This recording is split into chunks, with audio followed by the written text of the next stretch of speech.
इस ज्ञान को समझने के बाद आप वही नहीं रहोगे अभी जैसे। आप अपने को मैं कहना बंद कर दोगे और तुमको पता चलेगा कि आप कौन हो। तो इसको समझने के लिए पहले हम समझेंगे मनुष्य अभी जिस स्थिति में जीता है वो एक सम्मोहन की स्थिति में जीता है। मगर हमारा धर्म परंपरा हमको कहता है कि हम जिस स्थिति में है ये बंधन है, प्रारब्ध है, पहले हमने कुछ किया है, इसका प्रतिफल है, इसलिए दुख है। मगर ये जो दृष्टि होगी ये हमको हीनता बोध में ले जाएगी। ऐसा है नहीं। आपको जो भी जीवन में बंधन अनुभव होता है उसका कारण वो नहीं कि आपने कभी पाप किया था, गलत काम किया था, इस कारण आपको ये दुख मिल रहा। अगर ऐसा होगा तो फिर ये बात आएगी आपने प्रारंभ में ही गलत क्यों किया। अगर गलत करने का आप परिणाम हो तो पहला जन्म जो आपका हुआ वहाँ तो आपने कुछ गलत नहीं किया, तो वो जन्म फिर आपको क्यों मिला। इसलिए कोई भी अपराध के कारण, प्रारब्ध के कर्म के कारण हम दुख नहीं पा रहे। असल में हम एक सम्मोहन की स्थिति में हैं।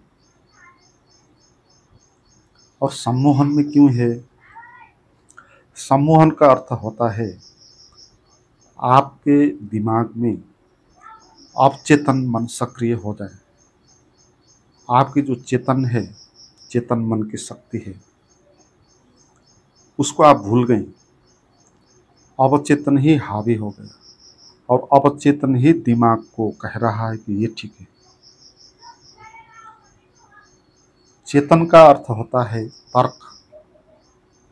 मन की दो स्थिति होगी जिसमें चेतन किसी भी बात को ठीक है कि गलत है उसको पुनर्विचार करेगा, उसको तर्क करेगा।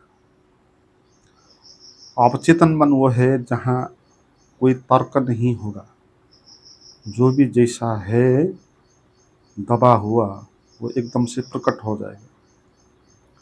और सम्मोहन में उसी अवचेतन को दिमाग सच मान लेता है और हम उसी में जीते हैं। हमारा जो अवचेतन मन है उसमें हमारी परंपरा, हमारा धर्म, हमारी संस्कृति द्वारा कुछ सजेशन डाल दिए गए। जैसे किसी आदमी को कोई हिप्नोथेरापिस्ट हिप्नोसिस कर देता है तो उसमें क्या होता है, पहले उसके चेतन मन को भुला देता है। जो भी उसकी तर्क करने की क्षमता है ना, वो जो मन है, चेतन मन, उसको वो भूल जाता है। वो ऐसा कुछ ट्रिक कर लेता है ताकि आप ना उस बात को भूल जाए, तर्क करने वाली बात को आप भूल जाए। तो फिर आप वहाँ पहुँच जाएंगे अपने भीतर अवचेतन में जो है ही, उसी में हम जी रहे हैं। मगर तर्क करने का जो मन है उसके कारण हम इस संसार को सच मानते हैं, तर्क वितर्क करते हैं। मगर आपका अवचेतन ही हो जाए फिर तो हिप्नोथेरापिस्ट आपको सुझाव देगा, आपको कहेगा कि तुम पुरुष हो तो वो कहेगा कि तुम महिला हो, तो आप उसको मान लेंगे, आप महिला के जैसे व्यवहार कर लेंगे।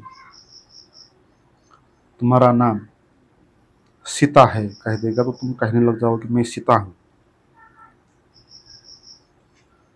तो आप ना तर्क नहीं कर पाएंगे, जो भी सुझाव दिया जाएगा उसी को सच मान लेंगे, क्योंकि दिमाग तर्क नहीं करता। तर्क करता है मन की चेतन की शक्ति, चेतन मन। दिमाग तो जो भी उसको इन्फॉर्मेशन मिल जाती है उसी को सच मान लेता है। दिमाग को आपने कह दिया कि तुम महिला हो तो वो मान लेगा मैं महिला हूँ। तुम अपना नाम बता दोगे, तुम्हारा नाम सीता है कह देगा, तुम कहोगे अपने को कि मैं सीता हूँ।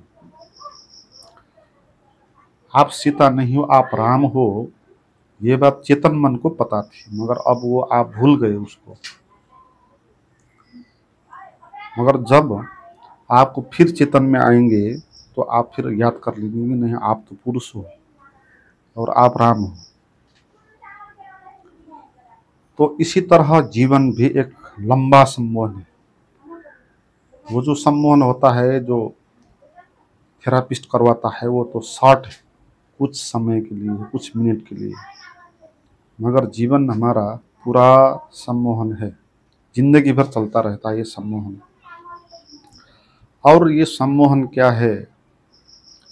हमारे अवचेतन मन में जो भी सुझाव सोसाइटी ने डाला, परंपराओं के द्वारा जो भी हमने मानते आए हैं कि क्या है, क्या ठीक है, क्या गलत है, धर्म क्या है, ईश्वर क्या है, क्या नहीं करना, क्या करना, और आपका नाम क्या है, आपका परिचय, धर्म, संस्कृति क्या है, वो सब के इन्फॉर्मेशन अवचेतन मन में है। और जब आप तर्क नहीं करते हो, इन विषयों पर प्रश्न नहीं उठाते हो, तो फिर वो जो भी अवचेतन से आएगा ना, ब्रेन उसी को सच मान लेगा। तो इसी सच में तो हम जीते हैं ना। हम एक परिचय में जीते हैं, मैं कौन हूँ, तो उसका आंसर ना आपका अवचेतन मन से आता है। आप एक पुरुष हो, ये आंसर सोसाइटी के कारण आपके अवचेतन में डाला डाला है। आप मुस्लिम हो, तो आप जब कोई प्रश्न पूछेगा आपको कि आप कौन हो, आप कहने लग जाएंगे कि आप मुस्लिम हो। आप उस पर तर्क नहीं करेंगे, आप अचेतन की बात को सच मान लोगे। अवचेतन को भी पता नहीं होता कि क्या ठीक है, क्या गलत है। अवचेतन की जो भी इंफॉर्मेशन है ना, उसी को सच मान लेता है।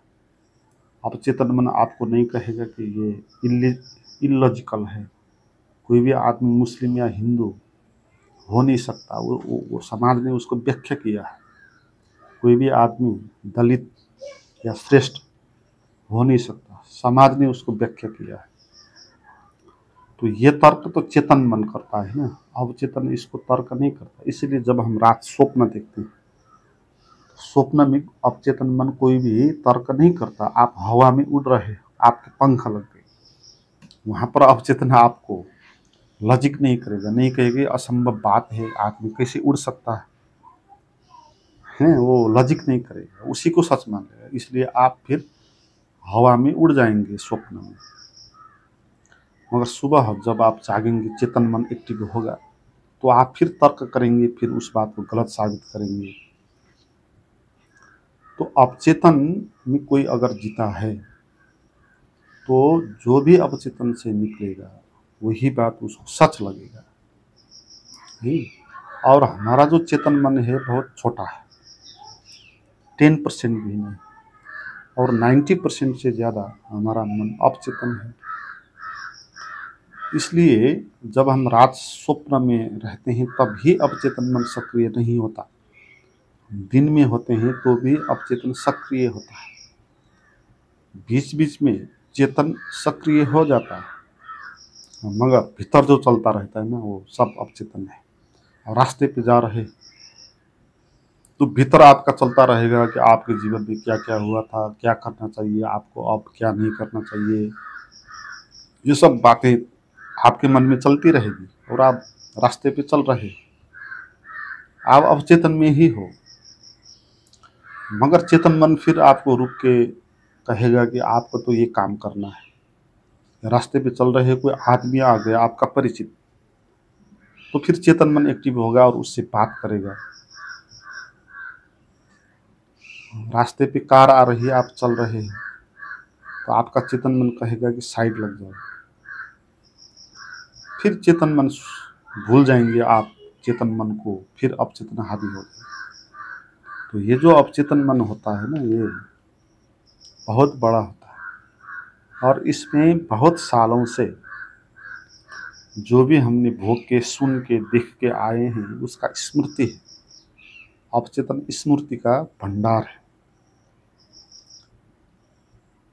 तो इसलिए अवचेतन में कोई भी लॉजिक नहीं होता है, क्योंकि वहाँ सारी चीज़ें हैं ना। लॉजिक करने जाओगे तो फिर वहाँ आपको क्या सही क्या गलत सबको छांटना पड़ेगा, और वहाँ लॉजिक करने वाला तो मन है ही नहीं, जो है वो है। इसलिए अवचेतन मन के भीतर बहुत विशृंखलित धारणाएं हैं, इसलिए हम पागलपन की तरह सोचते हैं, व्यवहार करते हैं। मगर चेतन मन वहाँ एक्टिव नहीं हो पाता ज़्यादा, इसलिए हम उसी सम्मोहन में जीते रहते। और उस सम्मोहन का मूल कारण क्या है, मूल भ्रम क्या है, उस चीज को मान लेना जो अवचेतन से सुझाव आ रहा है, उसको सच मानना और उसको भूल जाना चेतन को, जो उसका मौलिक अनुभव है। आप कौन हो इसका आंसर आप अवचेतन से लेते हो,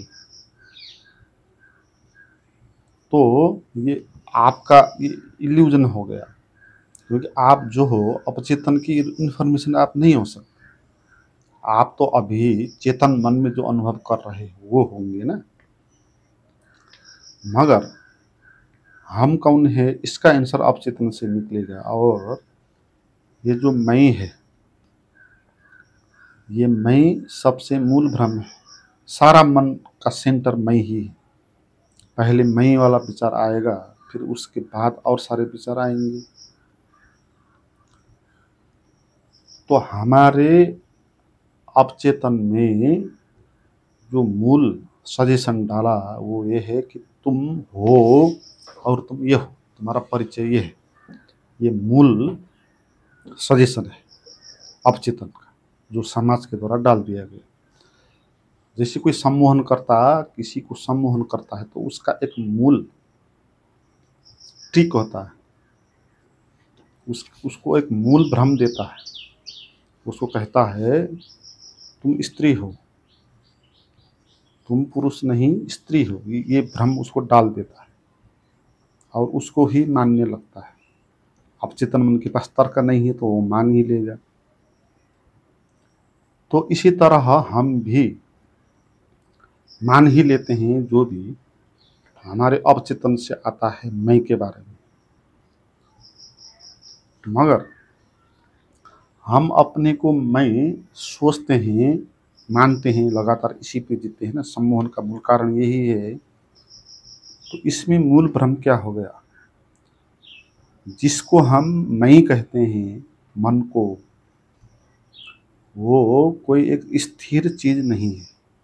मगर हम मैं कहते हैं तो वो एक स्थिर चीज हो जाती।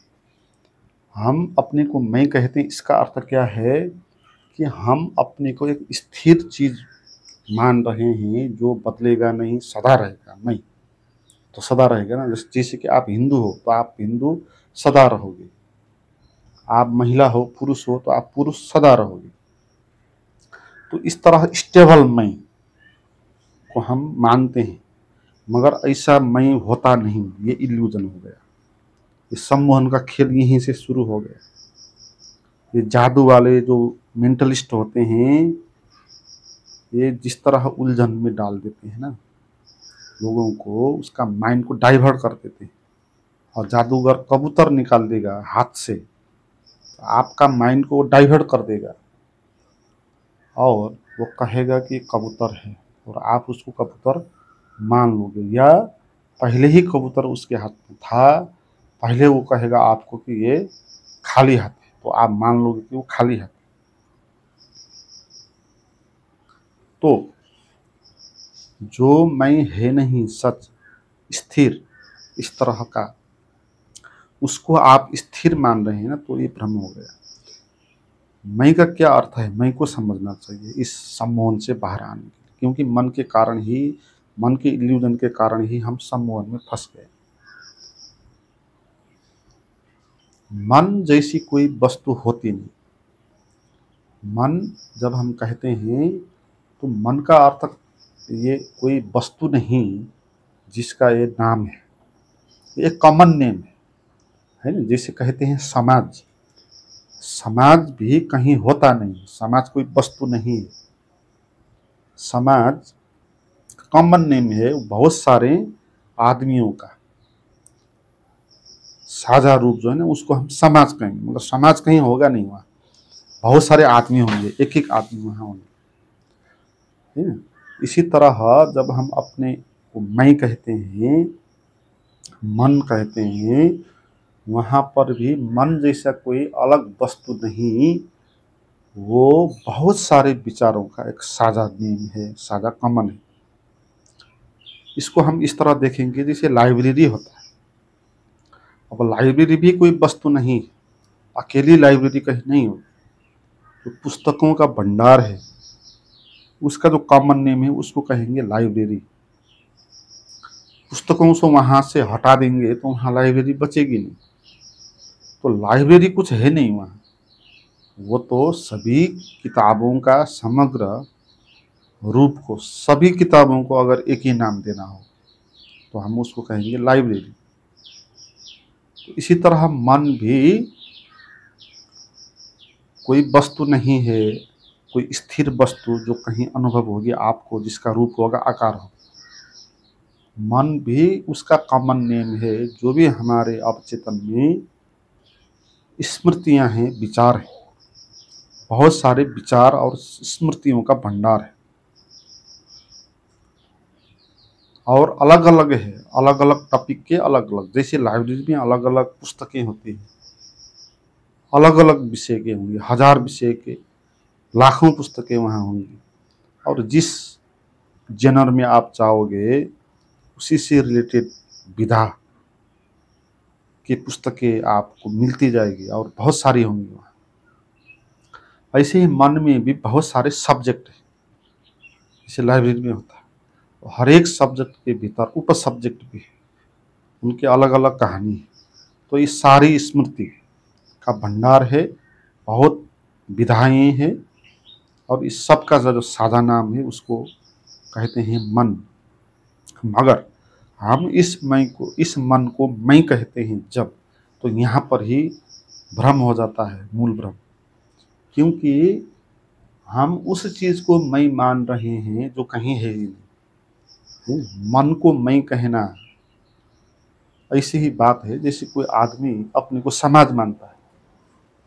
अकेला जो आदमी होता है ना, समाज नहीं होता। समाज होने के लिए कम से कम 2 आदमी की जरूरत होती है। कोई आदमी मान रहा है मैं समाज हूँ, तो वो जैसे इल्यूजन में पड़ जाएगा, इसी तरह मैं मन हूँ कहने वाला भी इल्यूजन में पड़ जाएगा। क्योंकि मन जैसी ऐसी वस्तु नहीं जो स्थिर है, मगर जिसको हम मैं मानते हैं वो स्थिर होता है। तो हम यहाँ भ्रम में पड़ रहे हैं, उस चीज को मैं मान रहे हैं जो कोई पर्सन नहीं, कोई मैं नहीं। मन एक प्रवाह है, वो रुका हुआ नहीं है, इसलिए आपका मैं बदलता जाता है ना। आप कहते हो अपने को आप एक ही हो, मानते हो, मगर ऐसा तो होता नहीं। आप बचपन में थे, आपका दूसरा ही मैं था। एक दिन में भी आप 4-5 मई में जीते होंगे। कभी आप ऑफिस में गए तो वहाँ एक मई होगा, घर पे गए तो दूसरा मई होगा। तो आपका जो मई है ना, वो भी एक प्रवाह है। यहाँ पर भी गलती तो नहीं हो रही। गलती कहाँ समझ में हो रही है। गलती ये हो रही है कि जो लगातार बदलती जा रही है उसको हम मान रहे हैं कि स्थिर है, वो मैं है। और मैं जैसा कुछ होता नहीं भीतर। जो भी स्मृतियाँ होती है अवचेतन की, वही होती। हम अपने को मैं कहते हैं ना, मगर जब हम जिस परेशानी में जीते हैं ना, वहाँ पर मैं नहीं होता। वहाँ पर केवल परेशानी होती है ना। आपका दुख, आप कहते हो मैं दुखी हूँ, लगता है कि दो हो, आप हो और दुख है ना, मगर ऐसा नहीं। जब दुख होता है तो दुख ही होता है, उसी की संवेदना होती है ना। वहाँ पर मैं अलग कहाँ होता है।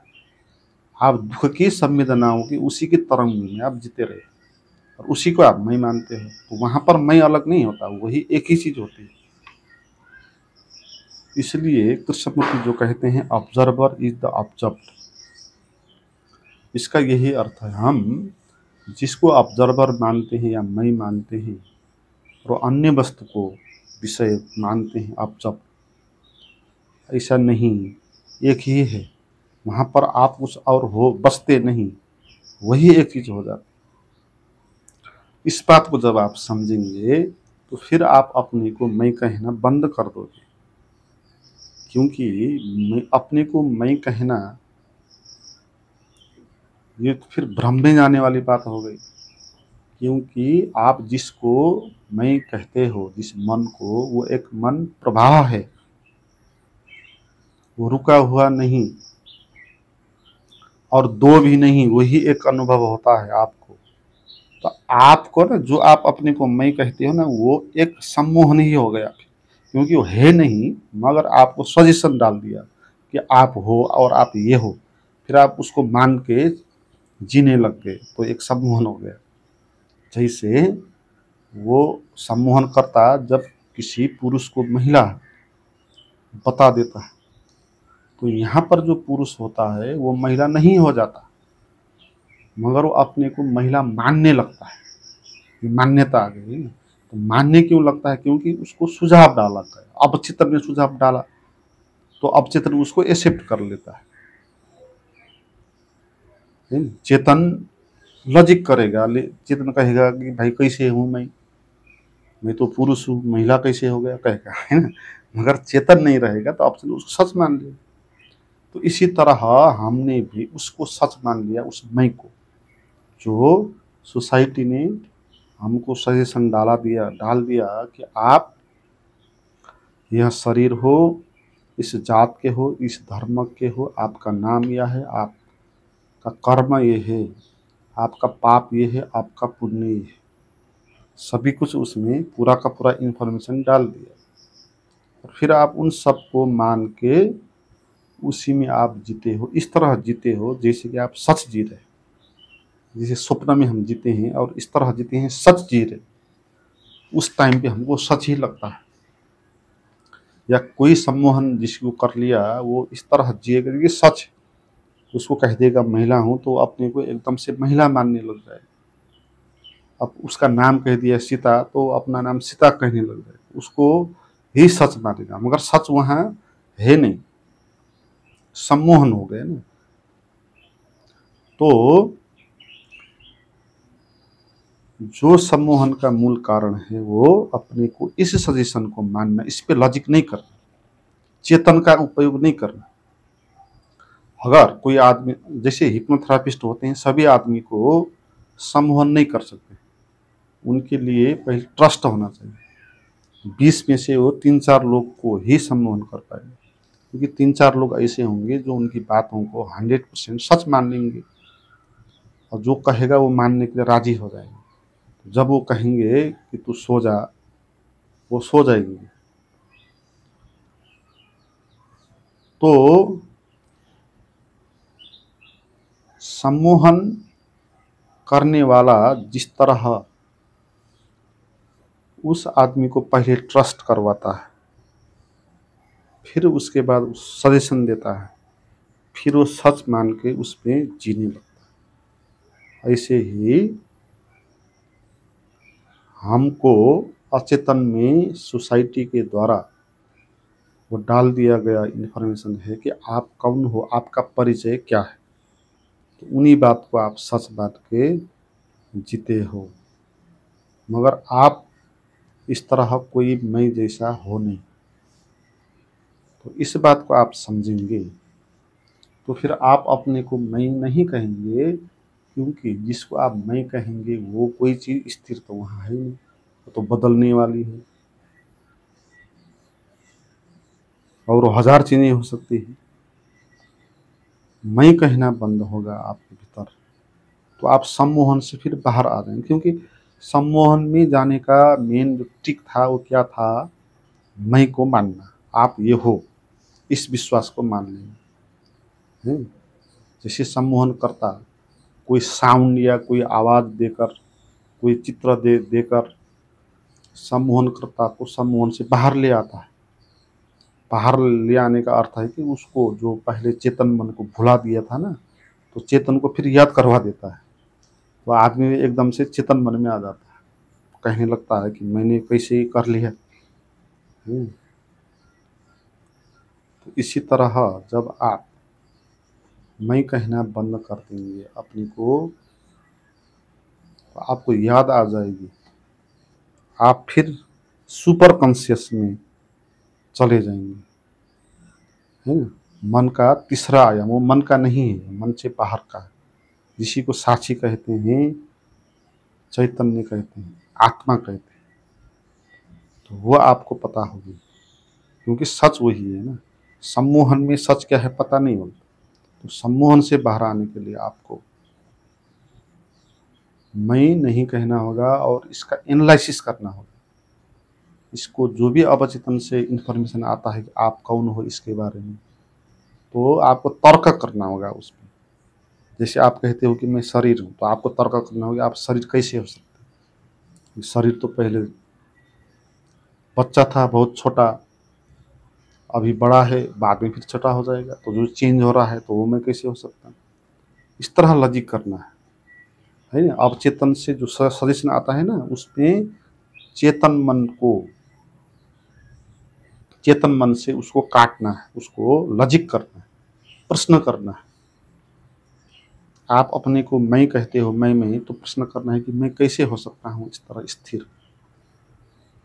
तो फिर आपको मैं कहना बंद कर देंगे अपने को,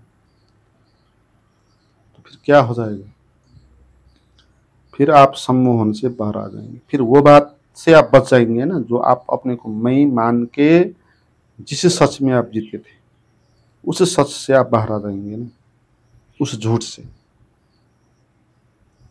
और आपके मन में विचार भी बंद हो जाएंगे, निर्विचार हो जाएंगे, आप शून्य हो जाएगा।